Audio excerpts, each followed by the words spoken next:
তুলতে বললো, আর আমরা ৯-৯ যেন আমরা জিততে পারি, সবাই সেই প্রস্তুতি নিয়ে আমাদের মাঠে নামতে হবে। প্রচারের প্রথম দিনই ১৫০ বেশি বিজেপি সিটে তৃণমূলে যোগদান করলো আজকে ভেটাগুড়িতে, সেটাই বিধানসভায়।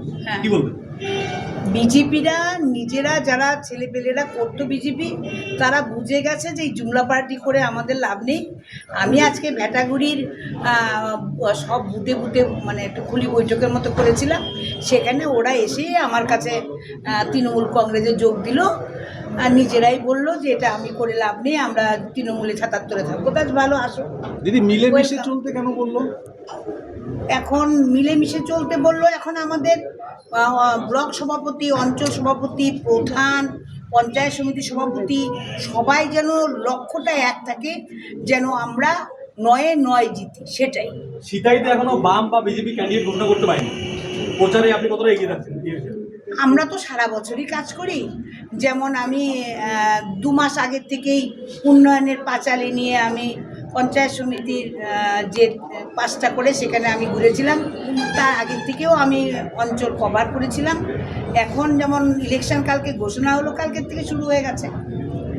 বিশেষ আর কি আলোচনা হলো যেটা খুব গুরুত্বপূর্ণ জেতার ক্ষেত্রে? আমি তো পরে এসেছি, জেতার ক্ষেত্রে গুরুত্বপূর্ণ কি আছে, সবাই মিলে বাদ্যজোট জোড়া ফুলের দেওয়া।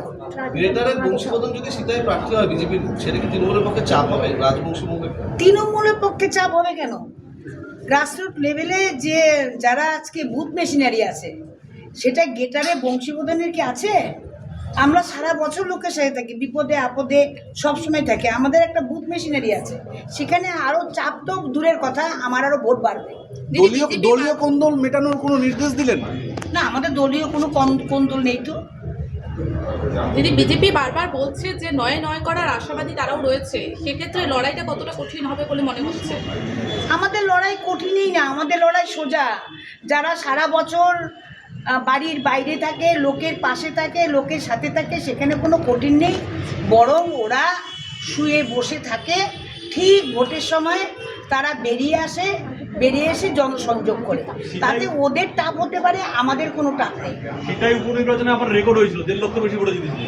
এবার কি বলবেন? 1.5 লক্ষ, সেটা উপনির্বাচন আর নির্বাচনের মধ্যে তো একটু ফারাক আছে। সেখানে যেটা এমপি ইলেকশনে আমরা 29,500 দিয়েছিলাম, সেখানে এটা 50,000-এর উপরে হবে।